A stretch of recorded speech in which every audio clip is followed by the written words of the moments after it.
Muito bom dia para todo mundo. Primeiro eu queria dizer que é uma honra estar aqui. Essa é a minha 8ª Campus Party, ou seja, todas as que aconteceram em São Paulo eu estive aqui presente, só que essa é a primeira edição que eu participo como palestrante. Eu queria fazer uma pergunta antes. Vocês estão conseguindo me ouvir direito? Aí no fundo, pessoal? Porque acho que vocês devem ter visto que a minha voz, ela às vezes não chega tão longe, né? Muitas pessoas às vezes acham que eu tenho uma voz parecida com a desse cara aqui. Então, para mim é uma honra ter a voz parecida com a dele. Afinal, estamos falando do Anderson. Tem outras pessoas, meus amigos do Matando o Robô Gigante, do podcast, eles falam que eu tenho a voz parecida com a desse cara aqui. Que também é uma honra poder dizer que, tem a voz do Goku, caramba, né? Mas assim, brincadeiras à parte, seja o Anderson, seja o Goku, eu queria dizer que se tiver qualquer problema com o áudio, levanta a mão, grita que eu falo mais alto, eu vou tentar ser o mais efusivo aqui com vocês. A gente vai falar aqui de desenvolvimento de jogos no Brasil, né? A primeira coisa que as pessoas pensam quando falam de o Brasil dos games, eu vou falar bastante do Brasil dos games. As pessoas lembram do Blanka, lembram dos personagens do Tekken, por quê? Porque são criações, né, personagens que representam o nosso país, mas eles não foram criados por brasileiros, né? Todo mundo aqui sabe que tanto Blanka quanto os personagens do Tekken foram criados por orientais, né? De jogos de luta, inclusive. O que eu vou mostrar para vocês aqui hoje são as criações que estão saindo aqui no Brasil, né? A gente está falando de uma indústria que está chegando já nos seus quase 50 anos de história. E no Brasil já são perto de 25 anos com empresas, pessoas, gente que está em casa, gente que tem o seu negócio já há muitos anos tentando entrar nesse mercado ou que já entrou, né? E mais do que isso, eu acho que o importante aqui que eu quero passar para vocês é como anda o mercado de games hoje e onde vocês podem apostar para quem está querendo trilhar um caminho na área de desenvolvimento, para quem já tem a sua empresa, para quem já tem o seu negócio, né, e quer entender mais desse mercado. Eu vou apresentar aqui 3 nichos do desenvolvimento de jogos no Brasil que estão dando muito certo, já dão certo em outros países, e no Brasil são assim, números astronômicos. E vale a pena vocês ficarem de olho mesmo se vocês querem entrar nesse mercado, né? A primeira pergunta que as pessoas fazem quando estão falando de quero entrar no mercado de games vale o investimento? Porque investimento aqui não é só de grana, é de tempo. A gente sabe muito bem quanto tempo leva para fazer um bom jogo, quanto tempo leva para fazer um jogo que tem todo um background de gente fazendo a arte, a equipe de som, né, conceitos de história. Então, assim, é uma coisa que leva muito tempo mesmo. Então, assim, a pergunta vale o investimento? É isso que eu vou tentar responder aqui para vocês, né? Bom, o meu nome é Ricardo Fará, eu sou jornalista de games, sou empreendedor da área de tecnologia e entretenimento há 15 anos. Eu faço isso por gosto mesmo. Eu cresci assim como acho que todo mundo que está aqui cresceu respirando tecnologia. Eu sou um nerd de carteirinha desde moleque. Claro que quando eu tinha 12 anos eu não ia falar para todo mundo que eu era nerd, porque naquela época, 1990, era vergonha. O nerd era o cara de óculos. Eu usava óculos, eu uso óculos. Mas eu também sou fã de tecnologia. Trabalho como jornalista há 15 anos. Sou designer por formação. E tive a honra de poder cuidar de uma série de empresas, de negócios, de projetos. Fui editor da revista EGM da Nintendo World por alguns anos, nas quais 2 das revistas que eu mais tenho orgulho de ter trabalhado. Ajudei a lançar algumas séries de sites no mercado. Tem gente que aparece aqui, eu já vi um monte de gente que trabalhou comigo, o pessoal que está organizando o evento, inclusive. Eu queria agradecer a Carla e ao Fábio Santana, com as 2 pessoas que trabalharam comigo, que me ajudaram muito na área e que eu ajudei também de certa forma.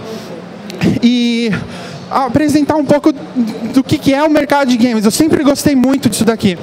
Eu também sou sócio, sou dono da agência Sky7, é uma agência de conteúdo, consultoria para a área de entretenimento, ou seja, eu levei a minha história do jornalismo de games para uma empresa minha, para tentar transformar o mercado de games. O que a gente faz lá na Sky7 é pegar empresas que são de fora ou empresas daqui de dentro que querem entender o nosso mercado, e aí eu faço isso aqui que eu estou fazendo com vocês. Eu dou treinamento para as empresas dentro para entender o nosso mercado, que é completamente diferente do mercado nos Estados Unidos, no Canadá, na Europa, enfim. E é o que eu falei, eu sou fã, sou jornalista, mas mais do que isso, eu sou um sonhador. E é isso que eu quero mostrar para vocês aqui. A principal coisa que todo mundo tem que ter aqui e tem que levar para a vida é que tem que acreditar no sonho, gente. Eu vou mostrar para vocês por que deu certo comigo, por que dá certo com muitas pessoas, você ter isso como a principal ferramenta para a sua vida profissional, né? Já diria o mestre Walt Disney, né? O Walt Disney diz que se podemos sonhar, também podemos tornar os nossos sonhos realidade. Esse, assim, é a principal coisa que o cara falou e faz todo sentido, e isso você pode levar para a sua vida profissional, ou porque seja profissional, seja pessoal, né? O que aconteceu comigo, que é a história que eu acho que faz todo sentido. Quando eu tinha 9 anos, eu já gostava muito de games, cresci jogando games. Eu tive a sorte de ter tido um pai que era muito fã de jogos, ele adorava videogame, era um cara que, na década de 60 ele nasceu, a gente não ia pensar, muita gente que é dessa geração não gosta. E pra mim foi uma vantagem, eu que nasci e já tinha Atari dentro de casa, já tinha MSX, então foi muito bom. Então aos 9 anos eu já sabia o que eu queria fazer, eu queria trabalhar com games. Naquela época não existia muitas informações do mercado de desenvolvimento de games aqui no Brasil. Eu nem fazia ideia que eu podia morar em outro país e ter essa ambição de poder trabalhar num estúdio dentro de uma Nintendo, dentro de uma Sony, de uma Capcom, mas eu queria trabalhar com games.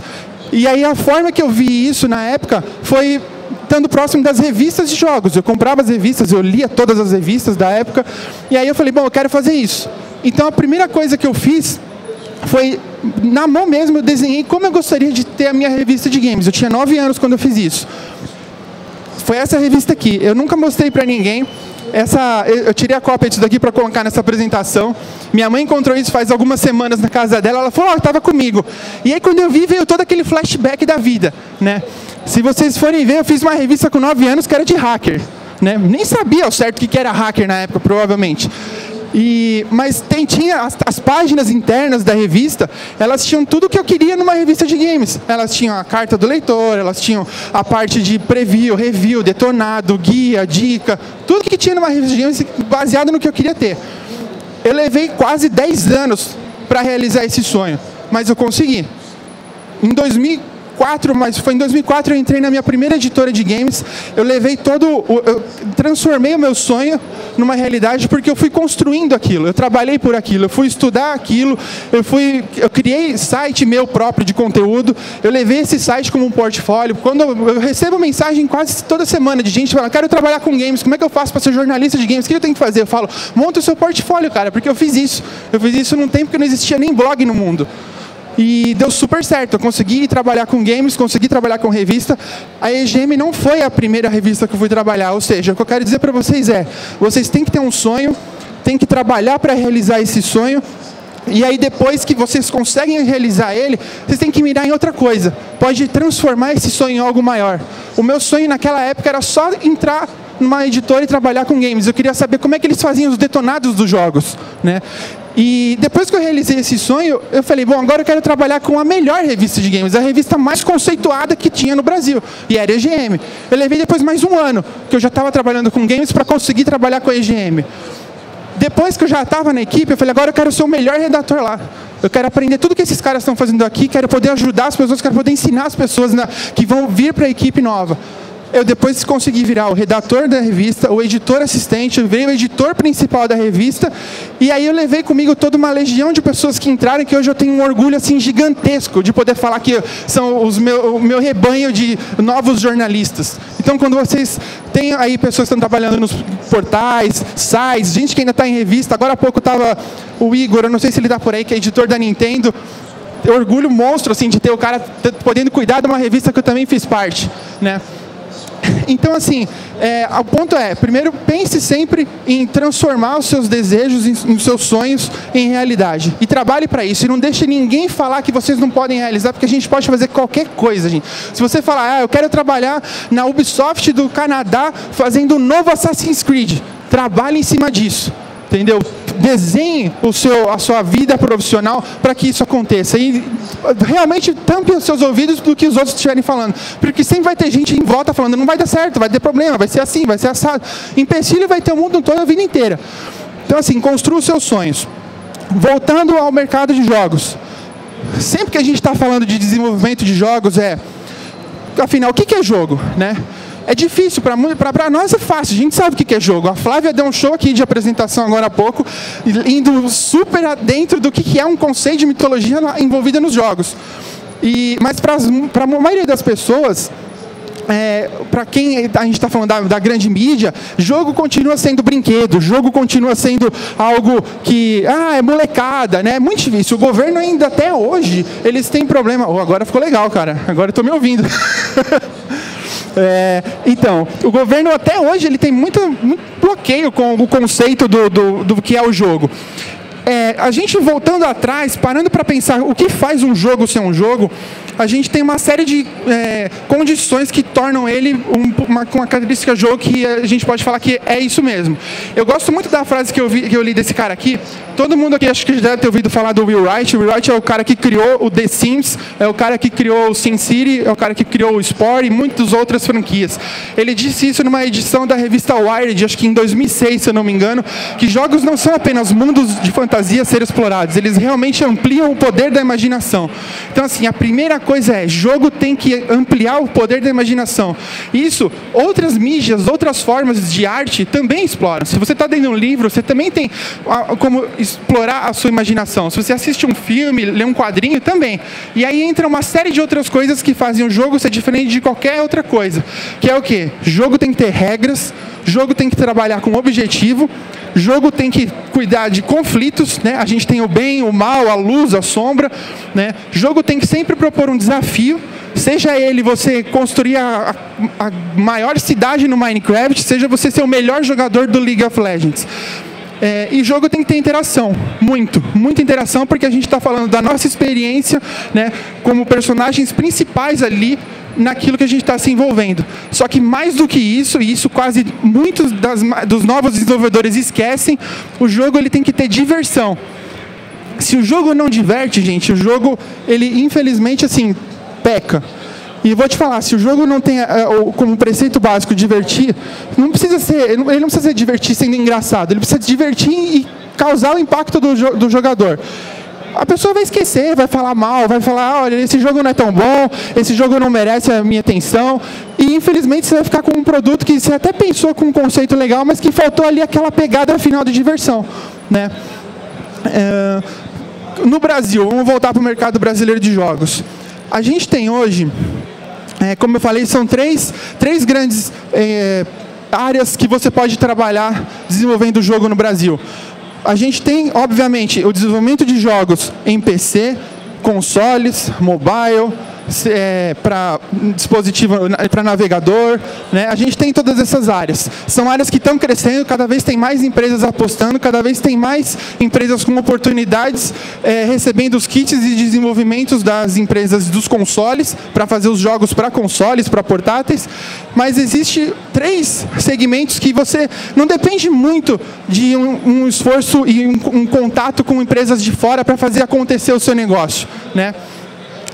Eu conheci o Tami, ele é dono do Ninja Theory. Ninja Theory foi o estúdio que fez o Heavenly Sword e o Devil May Cry recentemente, entre outros jogos. E numa entrevista que eu tive com ele, ele me disse isso aqui: os melhores jogos são feitos por aqueles que querem jogá-los de verdade. Então, assim, essa é outra regra para quem for fazer jogo e quer trabalhar nessa indústria. Você tem que pensar sempre no jogo que você quer jogar e no jogo que você acredita que vai ser ali um grande boom para o mercado, de certa forma. Claro que, voltando atrás ali, as dificuldades do Brasil e do mundo inteiro, obviamente, são grandes. Então, você tem que pensar sempre que é o jogo que você quer jogar, mas o jogo que eu sei que vai tornar o meu negócio um sucesso. E aí, a gente está falando de dinheiro mesmo. Porque na conta final, o jogo, claro, ele tem que ter toda a experiência, a diversão, tudo, mas a gente está falando de um mercado multimilionário, né?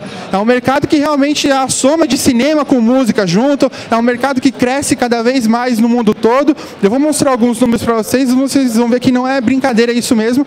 Então, assim, sempre que você for pensar na criação do seu jogo, pense em fazer o jogo que você quer jogar, mas um jogo que você sabe que você vai conseguir ganhar dinheiro com isso. Não é feio você falar que eu quero entrar nesse mercado e eu quero ficar rico. Pô, eu quero fazer 2 jogos e ficar rico. Quero fazer que nem o cara do Minecraft, fez um jogo e depois vendeu a empresa, né? O cara não precisa nem fazer mais nada. Você tem que ter essa instrução financeira para o seu negócio em si. Olhando um pouco dos dados do mercado brasileiro. Hoje já são mais de 50 milhões de jogadores aqui no Brasil. Esses dados foi uma pesquisa que foi feita por uma empresa internacional, que eu acredito que o número seja muito maior, né? Eu acho que se a gente está falando de mais de 200 milhões de brasileiros, pelo menos metade já joga alguma coisa, né? Seja um jogo no celular, seja um jogo no Facebook. O Brasil ele é o maior mercado da América Latina, né? Isso é muito bom para nós. A gente está num radar muito bom mesmo. Ao mesmo tempo, a América Latina é a segunda região que mais cresce no mundo. A gente só está atrás da Ásia. A gente só está perdendo para a China, para a região ali do Pacífico, né? E é um crescimento de mais de 10 a 15% ao ano. Então, assim, você imagina como é que a gente vai estar daqui 2 ou 3 anos. Por isso, se você tem a chance de entrar no mercado, de desenvolver o seu negócio agora, essa é a melhor hora. Porque aí daqui 2, 3 anos o mercado vai estar ainda maior, você vai ter mais chance de mostrar mais do seu negócio, dos seus produtos. O faturamento do Brasil para o último ano foi de mais de 3 bilhões na indústria toda aqui. E aí, quando eu falo, não é só na área de desenvolvimento, a gente está falando também na parte do consumo, nas vendas de console, nas vendas de jogos, no mercado como um todo. É um número muito legal também. Que mais? A gente tem hoje, são mais de 250 empresas que estão desenvolvendo jogos já no Brasil. É um número alto, se a gente for parar para pensar, porque a gente não tem assim um número muito tangível de jogos que já estão no mercado. A gente não consegue lembrar aqui de cabeça mais do que 10, 15 jogos produzidos no Brasil, mas existem. E estão aí, essas empresas estão mostrando o seu negócio, estão apresentando para o mundo. Tem empresa que faz jogo aqui do Brasil para exportar e lançar na Europa e nem passa pelo Brasil. Tem empresa que é contratada aqui no Brasil para fazer jogo de lá de fora, né? Então, assim, é um mercado que está crescendo bastante e vale a pena vocês realmente pararem para analisar o fato de trabalhar com isso aqui. Eu vou falar de gamificação, é o primeiro das 3 áreas que vale a pena vocês mirarem no desenvolvimento dos jogos. O que é a gamificação? Você tem pergunta? Na verdade, eu queria entender, porque se a gente for pensar em produto, em mercado, cada produto, cada país, ele termina que se diferencia por alguma coisa. Qual que é o diferencial no Brasil no que tange a produção de jogos? Tá, eu acho que o principal assim, diferencial é o desafio que a gente tem de fazer o mercado aqui deslanchar. Porque, vou dar um exemplo para vocês. Tem desenvolvedor de fora que eles vêm para o Brasil para entender o mercado e aí na cabeça deles não faz sentido que a gente trabalhe aqui regularmente às 8 horas do dia. Porque na maioria das empresas que estão lá nos Estados Unidos, Canadá, a jornada de trabalho dos caras é de 18 a 20 horas por dia. E assim, é ruim isso. É claro, não é saudável para ninguém trabalhar 20 horas por dia. Mas lá, nos outros países, a lei permite isso. E as empresas usam. No Brasil, a gente, por lado bom, a gente é protegido com o governo em poder ter horário de jornada de trabalho regular. Então, é uma facilidade para nós, mas é uma dificuldade para quem está vindo de fora tentar montar o seu negócio aqui. Porque na cabeça deles não faz sentido você ter que trabalhar com um jogo que vai levar 1, 2 anos para ser desenvolvido, numa jornada de 8 horas por dia, né, com uma série de regras que a gente tem. Essa é a primeira grande diferença. A segunda diferença que eu aponto é que o mercado de games no Brasil demorou muito para deslanchar. A gente passou muitos anos num mercado muito cinza, né, num mercado que era, infelizmente, assim, só falava de pirataria, a chance de você ter acesso aos jogos era unicamente pela pirataria. No começo da década de 90, a chance de você ter o console era quase impossível, porque não tinha. A gente tinha a lei de reserva do mercado, então todos os consoles, a gente não conheceu o NES aqui no Brasil no começo, a gente teve o Turbo Game, teve o Phantom System, né? Porque era esse o mercado no começo. Então a maior dificuldade sempre foi essa, para as empresas que vêm para cá, ou até para quem está desenvolvendo os jogos aqui, é tentar mostrar que o Brasil é muito mais que isso, né? Outro ponto que eu coloco bastante é a dificuldade que a gente tem de mostrar em números como é que é esse mercado. Esses dados que eu passei para vocês agora são dados variados de empresas diferentes. Empresas do governo, empresas daqui, empresas de fora. Cada uma, às vezes, tem os seus números, né? Então, assim, isso é muito difícil, porque a gente não tem uma precisão exata de qual é o nosso mercado. O Pedro, você tem alguma dúvida?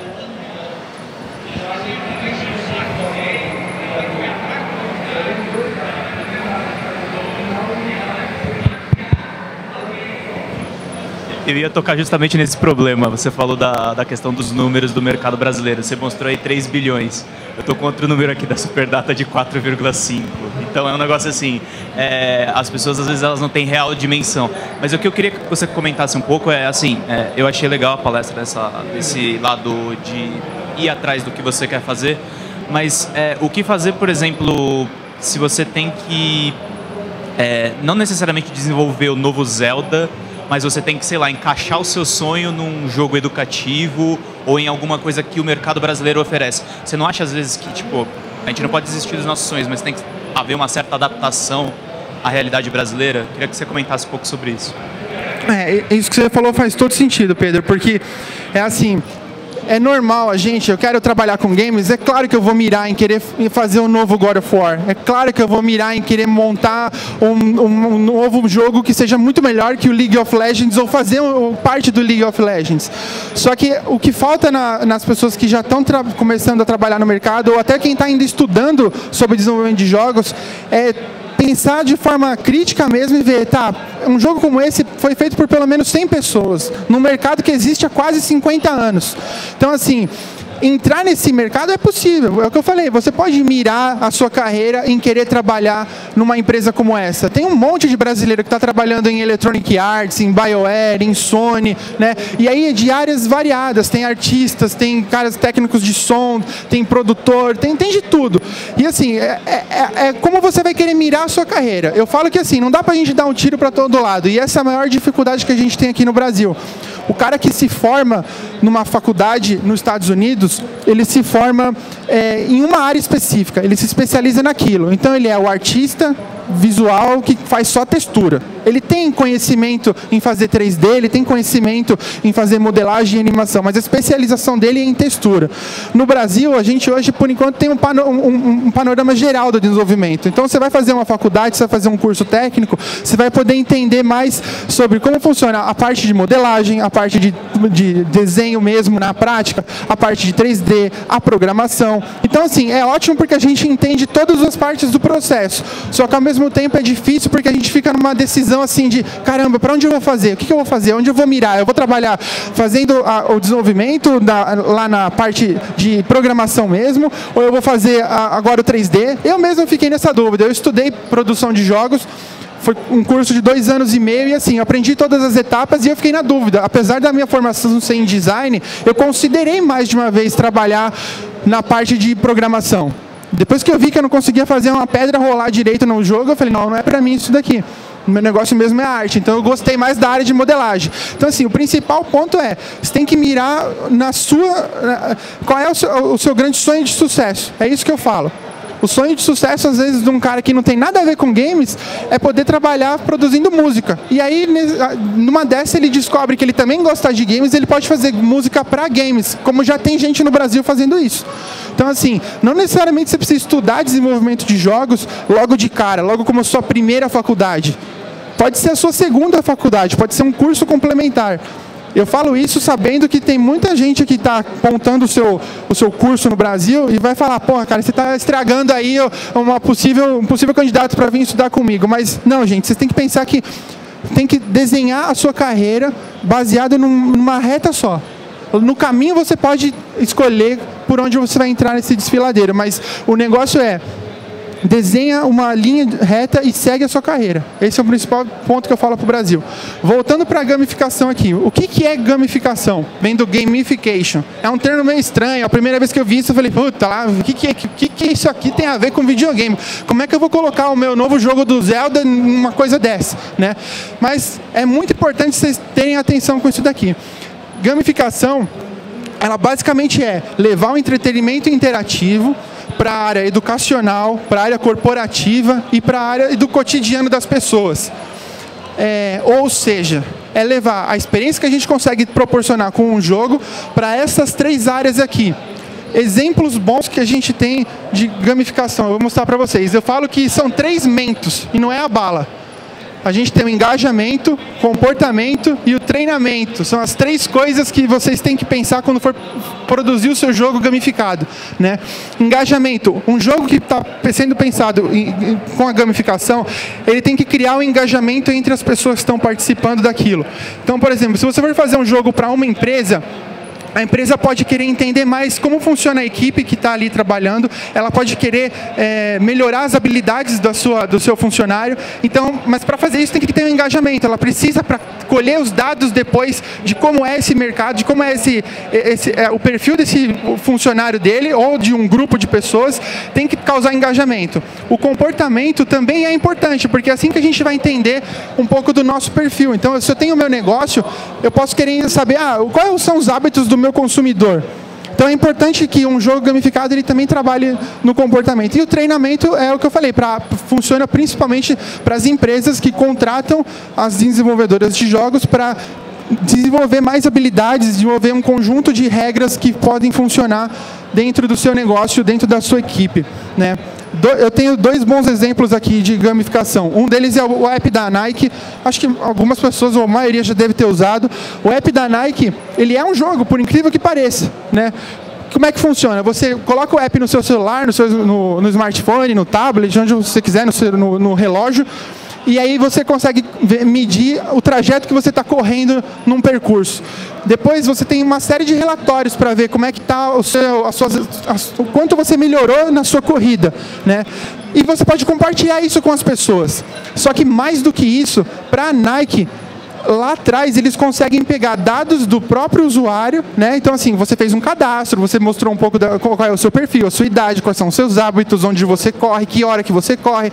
E para a Nike isso foi fantástico, porque eles conseguem entender mais do público-alvo e poder desenvolver os produtos deles mais direcionados. Cresceu muito as vendas deles, a área de marketing deles com o app.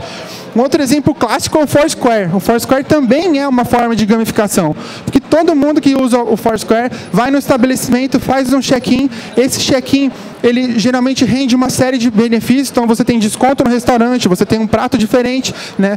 E você vai acumulando badges, você vira o prefeito do lugar. Então, ou seja, a gente está tendo benefícios para nós usuários, a gente está ganhando uma série de recompensas, mostrando para o mundo que a gente está ali naquele lugar.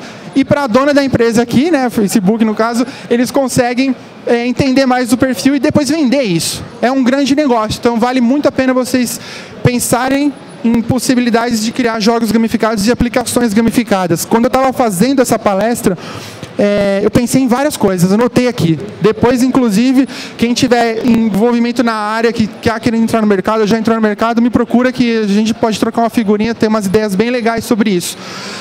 O segundo, mais uns dados sobre o mercado de gamificação. Isso aqui foi um estudo feito ano passado que está estimando que nesse ano vão ser investidos mais de $1,5 bilhão de dólares somente nos Estados Unidos e somente em gamificação, né? Lembrando que a gamificação pode ser aplicada em console, em celular, na web, né, no PC. Então, assim, é um mercado muito grande para um nicho muito específico, né? Vale a pena vocês realmente ficarem de olho nisso. Advergames. Advergames é a segunda dos nichos que vale a pena atuar. Eu também, quando eu li a primeira vez Advergames, eu falei, puxa, caramba, pô, não é o God of War aí ainda, sabe? Mas é ali que está o negócio. No Brasil, está crescendo cada vez mais o número de empresas que estão investindo em produções de Advergames. A gente tem Advergames, o que é basicamente? A gente colocar a publicidade de um produto dentro de um jogo, como aconteceu aqui no Metal Gear Solid.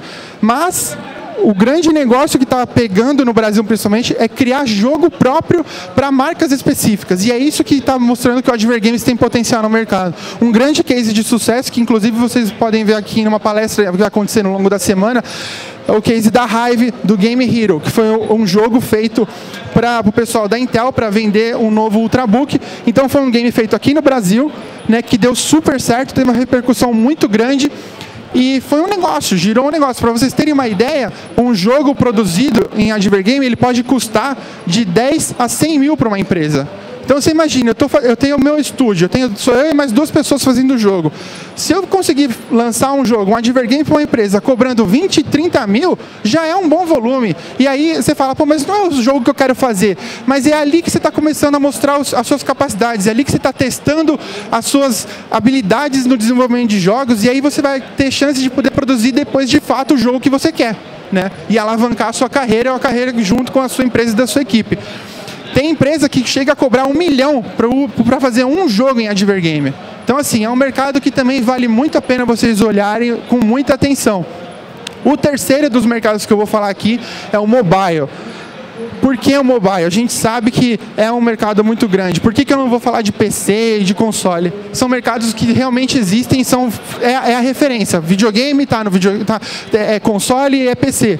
Só que mobile está crescendo cada vez mais no mundo, e não é só o Brasil. A gente sabe que o Brasil é top em número de aparelhos e também é top em hábitos de consumo com os aparelhos, né? Só que para desenvolver jogo também está sendo uma boa oportunidade de ideias. O mercado em mobile está estimado em 2015 em ter um faturamento maior que 30 bilhões de dólares no mundo. É um número assim gigantesco, é colossal. Isso aqui já é quase perto do que o cinema vai conseguir faturar esse ano. O cinema, pra vocês terem uma ideia. Isso é a indústria inteira de Hollywood. Quais são as duas principais mercados que você pode atuar? É a Apple Store e o Google Play, né, do Android. Como é que estão os dados hoje do mercado nessas duas áreas? A Apple Store tem quase 1,5 milhão de aplicativos. Desses, são mais de 350 mil jogos. Ou seja, é o maior nicho de aplicações na Apple Store são jogos, né? Dos quais já foram feitos mais de 100 bilhões de downloads. Então, assim, às vezes você lança o seu jogo e fala, não vou cobrar nada porque eu quero primeiro ver qual é a aceitação do mercado. Você tem ali um mundo de gente que pode baixar o seu jogo sem pagar um centavo e vai conhecer mais sobre ele e da sua empresa, entendeu? E vai virar o seu case para depois vender um produto para uma empresa ou vender o seu jogo de fato numa loja, né? Eu nunca esqueço da história que eu ouvi de um cara, isso foi em 2006 mais ou menos, 2006, 2008. Era um brasileiro. Ele começou a desenvolver jogo para o iPhone, era no primeiro iPhone, se eu não me engano.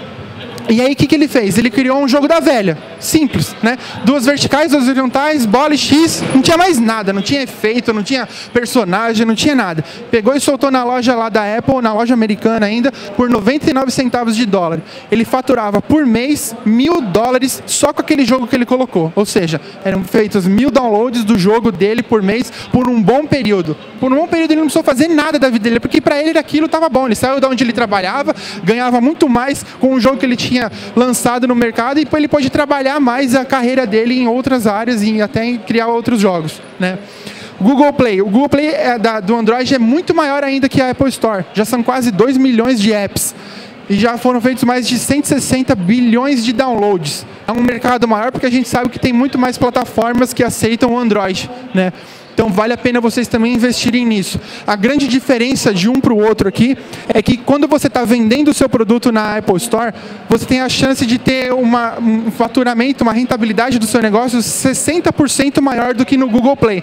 Porque o perfil do usuário do Google é o perfil que não está pagando para o seu jogo, apesar de ser um mercado muito grande. Então, assim, tem que entender as duas coisas. O que são os Zombie Apps? Os Zombie Apps são um relatório que eu recebi essa semana de uma empresa que fez esse levantamento dos jogos que estão, de todas as aplicações que estão na Apple Store. E dos quase 1,5 milhão de aplicativos, 80% eles chamam de Zombie Apps. São os aplicativos que entram na loja e aí eles não figuram nos tops de nenhuma das categorias. E isso é um problema. Então vocês têm que ficar de olho. Quem for desenvolver jogo para mobile tem que pensar a estratégia de venda, a comunicação que você quer trabalhar no seu jogo. E não simplesmente, eu fiz esse jogo, ele é bom, bacana, vai lá e lança na Apple Store. Porque tem muito jogo sendo lançado. Não dá para contar, a gente não tem número de jogos que entram por dia nas lojas online. E aí acontece isso, 80% dos 1,5 milhão de apps que estão lá nunca, quase nem são vistos pelas pessoas, né? Hoje eu falo que eu sou um jogador muito mais mobile do que console, muito pelo tempo que eu tenho para jogar, e aí para mim foi impressionante ver que quase 80% do que está lá eu praticamente não vi. Então quanto jogo legal deve estar lá que perdeu-se, né? Então tem que ter todo um trabalho em marketing em cima, em campanha, entender quem é a mídia que pode ajudar a divulgar isso para você, e vai lá, mostra as caras, fala, esse aqui é o meu jogo, manda um e-mail para todo mundo que você tiver o contato, divulga no Facebook e vai em cima, entendeu? É a primeira regra que eu passo para todo mundo. Do mercado de Zombie Apps, só para vocês terem uma ideia, esse aqui está dividido pelos gêneros de jogos que a Apple classifica. Então, assim, dos quase 80% de jogos, porque jogos também são quase 80% dos que estão lá, ou seja, dos 350 mil jogos que estão na Apple Store, quase 80% também são Zombie Apps. Então, assim, no gênero arcade e ação, eles estão lá no topo. A chance de você conseguir mostrar o seu jogo para o mercado mobile, sendo um jogo de ação ou de arcade, vai ser muito mais difícil. porque a chance dele cair no nicho ali dos zombies são altos. Em compensação, se você fizer um jogo musical, a chance é só 50-50 praticamente, ou seja, você tem mais chance de figurar no top da loja online com o seu negócio. Então eu recomendaria começar aqui de baixo para cima, fazer o jogo, se você nunca fez nenhum jogo e está querendo começar a entrar nesse mercado, né? Agora vem a parte que eu considero também a mais importante aqui. Você, o criador de jogos. Voltando lá atrás naquilo que eu falei do sonho, né? Quando você for desenhar a sua carreira, você tem que, é o que eu falei, você tem que pensar muito em, é isso que eu quero para mim e como eu posso projetar isso para o mercado, né? Eu conheci um cara que para mim foi assim fantástico, que fez assim, para mim foi uma honra poder conhecê-lo pessoalmente e entrevistá-lo, que é o senhor Takashi Tezuka. O Takashi Tezuka, ele, para quem não sabe, ele foi co-criador da maioria dos jogos da Nintendo. Ele ajudou a criar o Mario, ele ajudou a criar o Metroid, ele ajudou a criar o Zelda. Ele trabalha até hoje na Nintendo, ele tem um cargo tão alto quanto o do Miyamoto, para vocês terem uma ideia. Ele foi o cara que criou o Yoshi, né? Simples assim. E eu pude entrevistá-lo durante uma E3, e aí eu gosto sempre de perguntar para os caras que eu entrevisto, principalmente quem já está há muitos anos na área, que é o caso dele, que está há mais de 20 anos, né? Eu pergunto, o que faz você gostar de fazer isso que você está fazendo? Por que você acha que desenvolver jogos é uma coisa legal? E como você pode, que recomendações você dá para quem quer entrar nesse mercado? E o Tezuka disse isso aqui para mim, ó, os melhores desenvolvedores são aqueles que colocam limites a si mesmos. Esse aqui é o Tezuka e esse aqui sou eu, quando eu ainda tinha cabelo comprido, estava pensando se ia cortar o resto ou não. E aí é isso que ele falou. Você tem que também pensar em ter limites no que você está fazendo. É o que eu falei agora respondendo ao Pedro aqui na questão de como direcionar a sua carreira. É impor limites mesmo e ir um passo de cada vez, né? O que você tem que ter, em primeiro lugar, na hora que você vai trabalhar as suas habilidades profissionais? Você tem que ter foco, né? O foco, eu diria que é o pré-requisito básico para você mirar as suas habilidades profissionais e o que você está fazendo com o seu negócio. Seja você produtor independente, seja você um grupo de pessoas que está montando o seu negócio, ou você empreendedor que tem o seu negócio e quer alavancar o seu sucesso, né? Resiliência. A resiliência o que é? É a nossa habilidade de lidar com desafios em assim, uma velocidade rápida. Então, isso você vai encontrar muito durante a sua carreira, durante o seu desenvolvimento de jogos, né? É muito importante você saber lidar com isso e ter assim, pulso firme, sangue frio e vamos lá, vamos fazer o jogo porque é difícil aqui, eu sei, pintou esse desafio, pintou esse bug, mas a gente pode construir algo melhor em cima disso. Terceiro ponto é disciplina, porque ainda mais se você for um desenvolvedor independente, você tem que ter disciplina para trabalhar aquilo de forma muito estratégica e não ficar, agora eu estou fazendo isso, parei, vou fazer agora um outro jogo, vou pensar em fazer um outro negócio, né? Não, tem que ter uma meta e tem que traçar essa meta e seguir direitinho, né?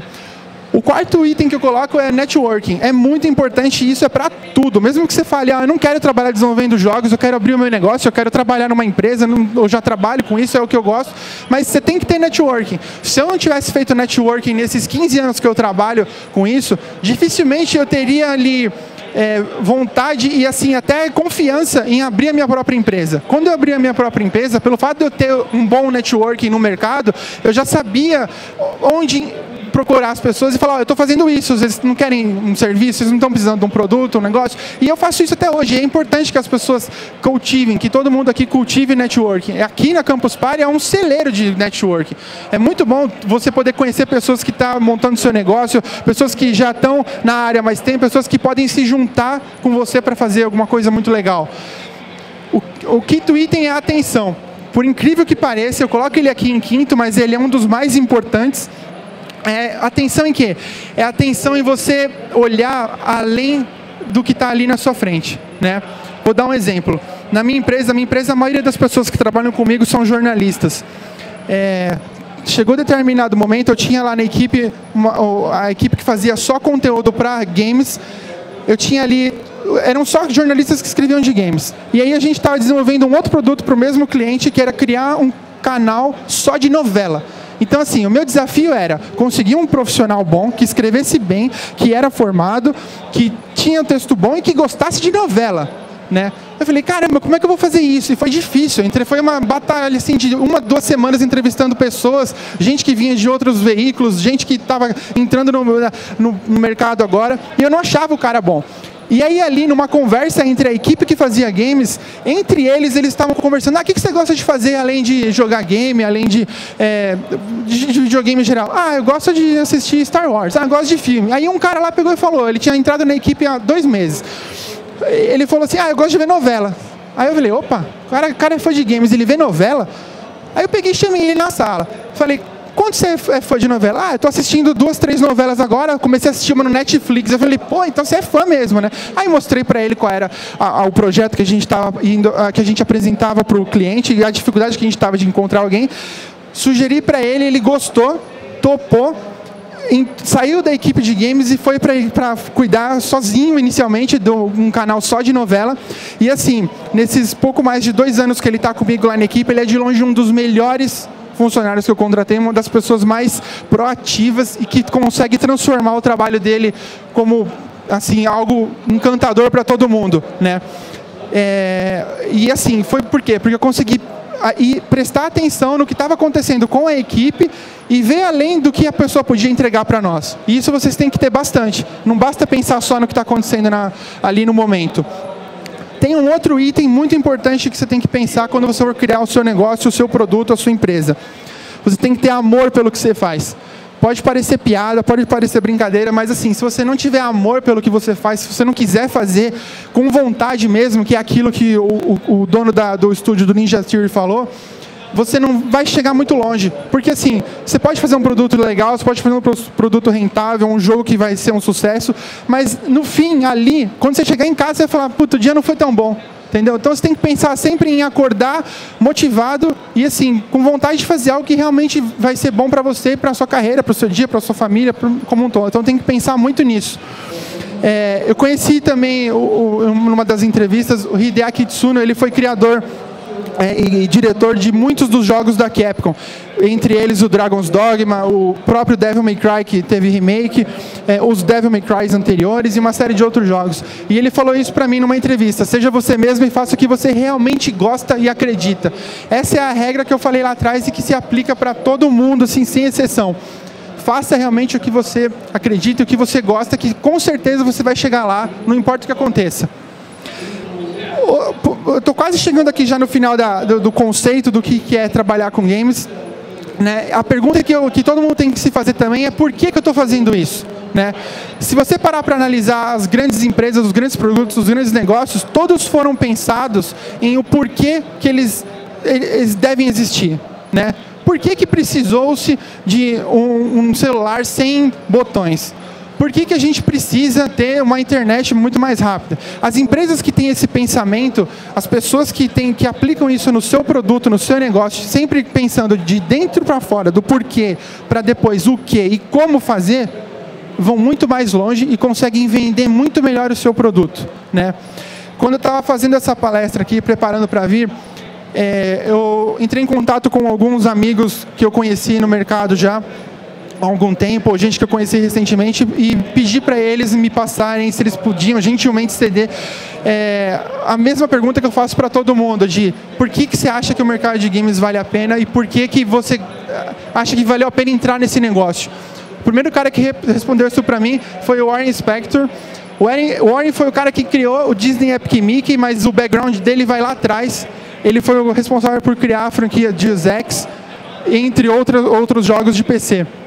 E ele disse isso aqui para mim: basta eu ver os e-mails que eu recebi de coração após o lançamento de Disney Epic Mickey para ver como mudamos o mundo e a vida das pessoas todos os dias.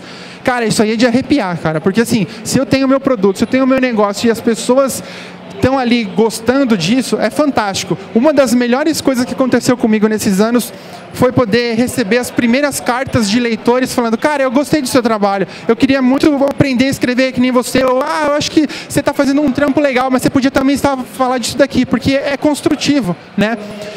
Então, assim, é inspirador isso que ele falou. O outro cara que mandou para mim um retorno foi ontem, era quase meia-noite, eu já estava fechando isso daqui e ele me mandou a resposta dele, que é o Ken Levine. Ken Levine é o criador do BioShock, né? assim, é exemplo para todo mundo que quer entrar no mercado. E ele me disse isso aqui, ó: quanto mais jogadores eu conheço, mais eu descubro que os jogos são algo que estão lá para seus momentos mais difíceis. Eles jamais o julgarão por suas escolhas, né? E isso é uma verdade. Se a gente parar para pensar, é a melhor válvula de escape que a gente tem hoje e que, pô, é referência assim para todo mundo. Eu acho que quem aqui joga sabe o quanto é bom você poder ter ali o seu momento com o jogo sem aquele compromisso de quem está cobrando aquilo, o que é, o que você pode fazer, e ao mesmo tempo você está aprendendo e pode levar isso para outras áreas, né? Eu vou deixar o meu contato com vocês aqui, vou abrir para perguntas, não sei quanto tempo mais tem aqui, porque eu não estou com... 15, tá. Como eu disse no começo, a minha empresa era uma agência que ajuda empresas a entenderem mais do nosso mercado e a produzir conteúdo editorial. Paralelamente a isso, a gente também está atuando também já no mercado de desenvolvimento de jogos. Então, assim, quem tiver uma intenção de entrar na área, de trabalhar com isso, pode entrar em contato comigo, pode me procurar, que eu acho que assim, o que eu mais gosto de fazer nessa área é poder ajudar as pessoas. Eu acho que é fantástico. Quando eu falo do networking, é realmente poder ajudar a encaminhar quem está entrando no mercado, quem precisa de ajuda, quem quer... eu queria traçar meu plano de carreira, não sei como é que eu faço, pode me procurar. Quem quiser mais informações sobre os dados que eu passei também, pode me procurar. Quem quiser essa apresentação, eu também posso mandar, sem problema. E aí eu deixo para vocês uma frase que eu acho que é lição que eu aprendi e eu levo para todo mundo, levo para o meu negócio, que é assim como todo super-herói precisa de uma causa para lutar e um grupo para ajudar, toda empresa precisa de um sonho para acreditar e um time para criar. Se você tiver esse pensamento, você vai muito longe, meu amigo. E aí você vai ter não só o seu negócio sendo sucesso, mas o seu negócio ajudando outras pessoas e levando a sua história para uma eternidade, né? Essa é a grande graça. Então, assim, eu queria agradecer a todo mundo a participação, a presença. Quem tiver alguma dúvida, pode perguntar. Vamos lá. Boa tarde. Queria que você comentasse um pouco sobre esse mercado de jogos indies, de desenvolvedores independentes e jogos sem distribuidora. E com essa pegada mais old school das coisas e toda essa explosão que teve também por causa da Steam Greenlight e todo esse apoio que eles vieram recebendo esses anos, e como é que é isso no Brasil, ou como poderia isso ser no Brasil? Tá. Hoje, o que está acontecendo mais no desenvolvimento de jogos, principalmente para quem está começando a montar o seu negócio, é justamente isso que você falou, é entrar no mercado indie. Eu não sou muito fã de classificar os gêneros em indie, em hardcore, em casual, porque eu acho que, assim, às vezes você tem uma pessoa que ela só joga o Candy Crush e ela não é casual. Para mim, ela é hardcore, porque ela joga todo dia. Né? Eu mesmo me considero hoje um jogador hardcore gamer do Clash of Clans, porque eu jogo todo dia, né? Então, assim, os gêneros é muito complicado. Falando da sua pergunta exatamente, respondendo, o mercado hoje favorece o desenvolvimento de jogos com esse visual, com esse aspecto mais old school, mais anos 90, porque é muito mais fácil você desenvolver. Claro que tem todos os seus desafios, mas é muito mais fácil você conseguir criar bons produtos e produtos mais baratos tendo esse estilo de aspecto visual. Então, assim, todo mundo, eu também adoraria poder criar um God of War, e eu acho que o mercado do Brasil ainda está assim, crescendo para chegar nesse cenário. Mas é o que eu falei, é muito difícil para uma empresa aqui no Brasil conseguir ter mais do que 10, 15 pessoas envolvidas em um único jogo. E é difícil você conseguir fazer um jogo de magnitude que a gente fala de nova geração, PlayStation 4, Xbox One, PC, com 10, 15 pessoas. É capaz, é fácil, não estou falando que não é possível. Só que, assim, a chance que você tem de fazer isso virar um sucesso e virar um negócio rentável é um desafio muito maior. Porque imagina só, você ficou lá 2, 3 anos fazendo o seu jogo, você fez um jogo para o PlayStation 4, né? Tem brasileiros fazendo jogos para o PlayStation 4, jogos que você olha, tem o visual nova geração, e que, assim, eles estão ali com investimento do governo, ou com investimento próprio, ou com investimento via crowdfunding, e depois que lançar o jogo, eles têm todo um desafio para fazer vender aquilo, e alavancar o seu negócio, alavancar o seu produto para depois continuar. né? A gente pega muito o caso do estúdio lá em Brasília, da Behold, que fez o Knights of Pen and Paper, está terminando agora o Chroma Squad. Esses jogos não foram os primeiros jogos deles, foram o 11º jogo. Então, assim, eles trabalharam muito em cima, foram criando muitas séries de jogos diferentes, conceitos diferentes, tendo esse mesmo estilo gráfico, até chegar naquele resultado que conseguiu ter uma projeção boa para um estúdio, para uma produtora de fora, ajudar eles a lançar o negócio. Então, assim, o mercado hoje ele favorece muito mais esse estilo visual de jogo, esse nicho. Você lançar o seu produto numa loja como a Apple Store, como o Steam, é muito mais fácil, porque você independe de um produtor, né?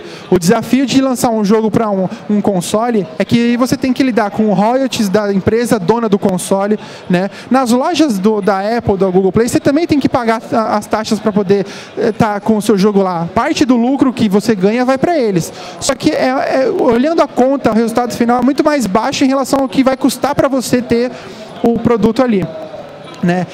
Outra coisa também é o custo para você ter os programas que fazem os jogos, né? A maioria das engines que são usadas para os jogos com visual nova geração mesmo, custam muito caro. Então, para um estúdio que está começando, não vale a pena, né? Então, é legal começar com as engines que são gratuitas, com produções que você pode fazer daqui mesmo, sem depender de muitas outras empresas que podem dar errado.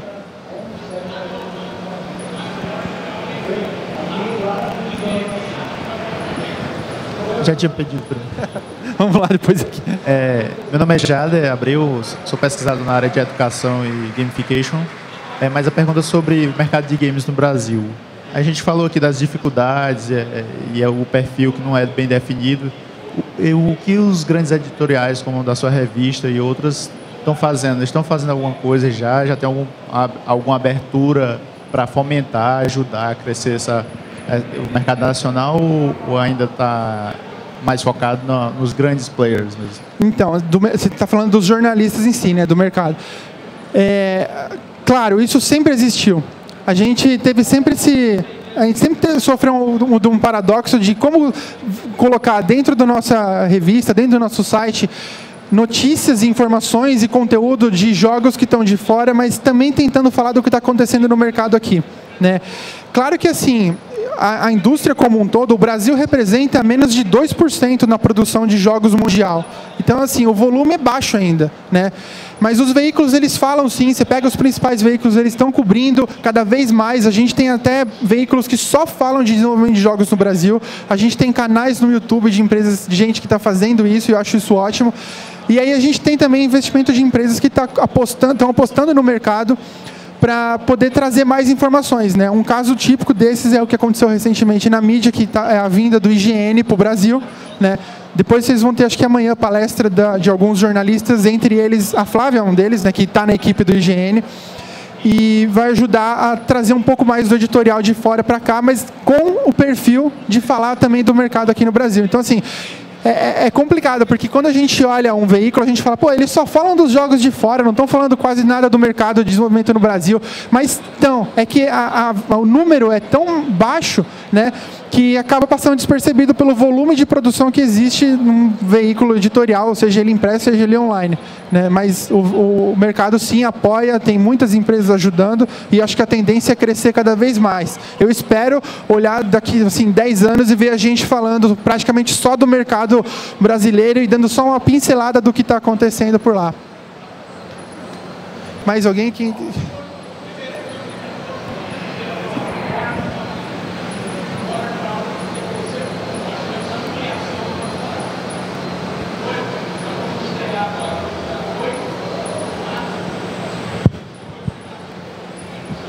Boa tarde. Boa tarde. Nossa, tá alto. O que eu gostaria de saber mais do mercado de games é a grande mudança que ele está recebendo em questão na compra do próprio jogo. Que anteriormente você comprava o jogo inteiro e você se divertia com esse jogo. Hoje você paga pelo jogo, compra a parte principal, mas tem que pagar por uma grande quantidade de DLCs, uma grande quantidade de modificadores, atualizações, que, apesar de não serem obrigatórias, trazem grandes benefícios. E o cara que simplesmente, por exemplo, eu que gosta de jogar pela diversão e não de gastar aquela quantidade imensa de dinheiro, acaba ficando extremamente atrasado ou ineficiente no jogo. Tanto que tem até uma crítica hoje meio recente que é que as pessoas estão sentindo falta dos jogos que são pagos para jogar do que os que são pagos para vencer. Eu gostaria de saber como é que chegou a isso, ou uma crítica, ou por que o mercado está tão absorto nessa modalidade que está sendo até desconfortável para o próprio desenvolvedor, às vezes, e para o próprio comprador. Funciona da seguinte forma: se a gente voltar para trás, eu falo isso sempre bastante, você vai entrar no mercado agora, você tem que olhar o que aconteceu atrás disso, né? Como começou a indústria de games. Nesse caso específico dos famosos DLCs, as empresas, as grandes publishers, elas meio que pegaram a ideia dos jogos quando eles começaram a ser distribuídos gratuitamente com a compra dos itens, né? Os famosos os free-to-play com aplicações dentro que você pode gastar para ter mais benefícios no jogo.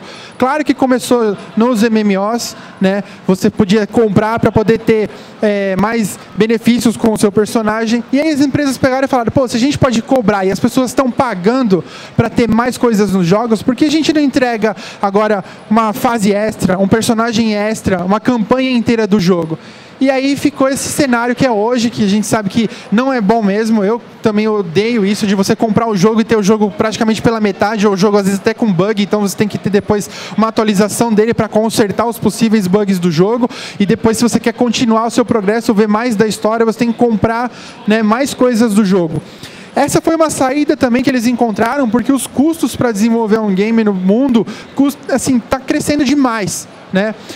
A coisa de 6 anos para trás, se você olhasse a geração PlayStation 1, PlayStation 2, 10, 15 anos, um bom jogo, um jogo que você fala, nossa, um Tomb Raider, um Final Fantasy, era feito por 20, 30, 40 pessoas. Era isso. Hoje, um jogo como o Uncharted 4, ele vai precisar de pelo menos umas 150 a 200 pessoas para fazer. E o custo desse jogo para a empresa é muito alto, né? Hoje a empresa vai fazer o jogo, ela tem que trabalhar com a parte visual, ela tem que trabalhar a animação, ela tem que contratar gente famosa para dar a voz ali para o personagem, né? E aí eles embutem todos esses custos, lógico, na conta final. E para garantir as vendas do produto e o sucesso do negócio deles, obviamente que uma série de outros DLCs e aí as aplicações são feitas, né? Hoje, para vocês terem uma ideia, por uma empresa falar que o jogo dela foi um sucesso, ele precisa vender pelo menos 5 bilhões de cópias. E isso falando de uma empresa como uma Sony, uma Electronic Arts, uma Ubisoft. Então, um jogo que vendeu 1,5 milhão, para nós pode ser um sucesso. Para o cara que desenvolveu é um sucesso, mas para a empresa, na questão do lucro mesmo que ela vai ter daquele negócio, não foi um sucesso. Então nessa a gente acaba perdendo continuações de jogos, possíveis DLCs, porque às vezes os DLCs são benéficos também para nós. E aí acaba sendo um problema para todo mundo, né? Eu acho que esse é o principal ponto. Eu acho que as DLCs são inevitáveis. Claro que não é o melhor cenário. Eu acho que o ideal seria que a gente ganhasse o jogo de graça e aí pagasse pelo que quer de uma forma toda. Então eu quero comprar, que nem aconteceu com o Killer Instinct. Eu comprei o jogo inteiro de uma vez só, eu ganhei o jogo de graça com 3 personagens e eu compro o que eu quero dele a mais. Esse é um modelo que eu acho legal, eu acho que funciona. E tem gente para todo lado que vai ter interesse em comprar, né? Pessoal, infelizmente já acabou o tempo. Novamente queria agradecer a presença de todo mundo. Foi novamente uma honra poder estar aqui pela primeira Campus Party palestrando. Quem tiver qualquer dúvida, qualquer sugestão, me procure. O meu contato é esse aqui. Se quiser me adiciona no Facebook, o nome está aí, não tem problema. E vamos trocar, vamos fazer networking. Acho que isso que é importante, tá? Muito obrigado.